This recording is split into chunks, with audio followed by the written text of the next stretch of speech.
Meu Deus, não fazem isso. Não permite. Estão vocês preocupados com esta possibilidade de um terceiro mandato de João Lourenço? Eu faço essa pergunta porque nós temos a reação de Adalberto Costa Júnior aí a falar sobre isso. Adalberto Costa Júnior, como presidente eleito e o líder, infelizmente, da oposição por não estar a governar Angola, não iria se pronunciar se não houvesse essa possibilidade e se não conhecêssemos o cariz do partido que está no poder em Angola, que é um partido de subversão constitucional de todas as formas. Isidro, deixa eu começar contigo. Estás preocupado que João Lourenço consiga dar a volta à situação e manter-se no poder mesmo depois de 2027? Olha, há uma situação que é preciso deixar aqui claro.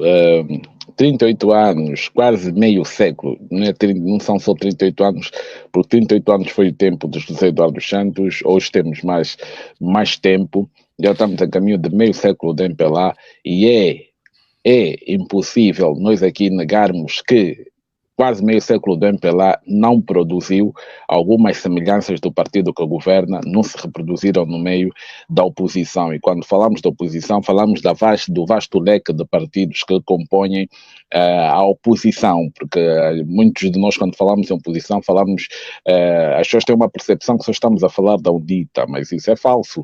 Nós estamos a falar de outros partidos e muitos partidos também têm um comportamento semelhante com o do MPLA na questão de desenvolver algumas ambições com relação ao próprio poder. Portanto, João Lourenço sabe quais são os mecanismos que usará para fazer isso, ok?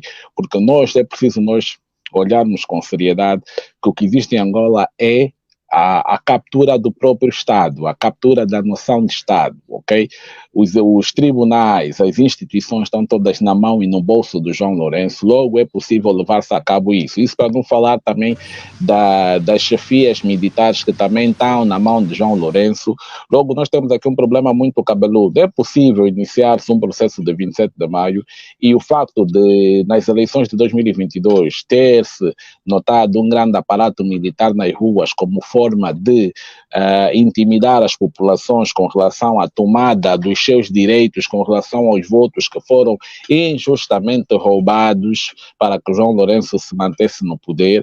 Houve aquela amostra toda, então é possível. Hoje sabemos que existe a possibilidade de acontecer sim um massacre com dimensões do 27 de maio, porque há uma captura geral das instituições, não há fidelidade. Os militares normalmente são aqueles grupos que está provado na história africana, nessa história pós-colonialismo, que foram sempre os militares que deram a cara para estabelecer a ordem dentro dos estados onde as ditaduras tentavam fazer morada.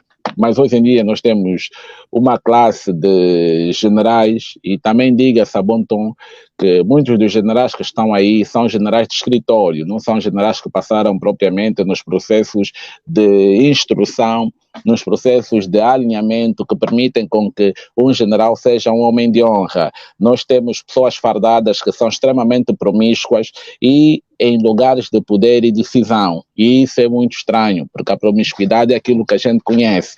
Então, nós temos pessoas promíscuas com muitos poderes, e essas pessoas também, devido ao nível de promiscuidade que se encontra, são pessoas potencialmente corrompíveis e potenciais aliadas de todos esses processos de manutenção do poder. Portanto, é possível que exista um terceiro mandato, sim.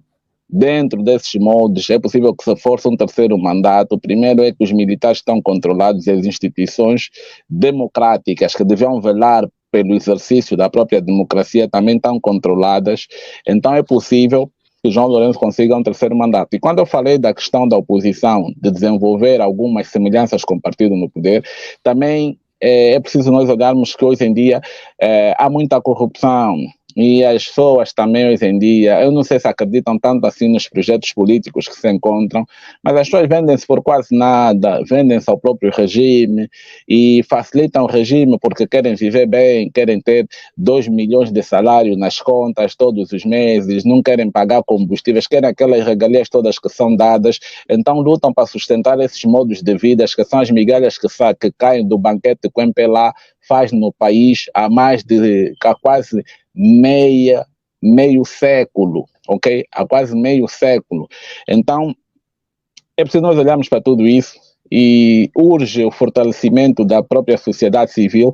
Não se descarta alianças que necessitam se fazer dentro da ordem em que o país se encontra, não se descartam alianças que a sociedade civil possa vir a fazer, mas é de extrema urgência a fortificação da sociedade civil e as alianças, elas são importantes quando se visa alcançar um bem comum.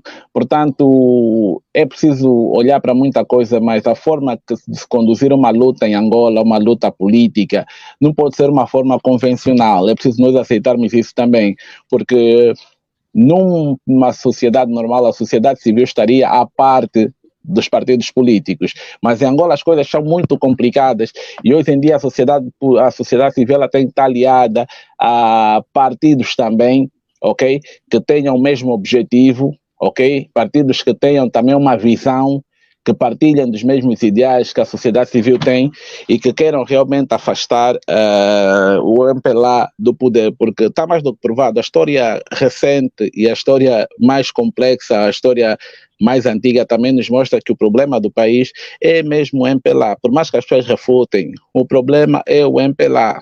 É como você vê Higino Carneiro a ser filmado porque está a ser engraxado por crianças, enquanto que aquelas crianças são um produto das péssimas políticas do MPLA nos últimos quase 50 anos. E você hoje vê Higino Carneiro está a ser engraxado por crianças e está todo feliz, e está aí a ser filmado como se fosse um orgulho alimentar os filhos dos pobres criados pela luxúria do próprio partido MPLA. Então é preciso olhar para todas essas coisas. Eu acho que precisa-se de maior organização, a própria diáspora precisa estar consciente do papel que desempenha no meio desse processo, porque não será uma luta convencional. Angola, se o neocolonialismo continua, a luta que vai ser travada hoje é uma luta da dimensão das lutas de descolonização, na mesma dimensão da luta que levou à expulsão dos colonos de Angola. Essa dimensão que a luta impõe e essa dimensão que a luta tem, porque deu-se continuidade nos processos coloniais. As pessoas que se encontram no poder são pessoas sem cultura, são pessoas assimiladas, são pessoas que têm uma visão totalmente diferente, são pessoas que estão dentro do sistema cultural ocidental e lutam contra os interesses legítimos e aspirações dos povos de Angola. Então é preciso olhar para todas essas dimensões do problema que enfrentamos como povo. Acorda cedo, põe o pé na estrada, deixa o filho em casa com uma vontade de voltar para casa. Quando chega a praça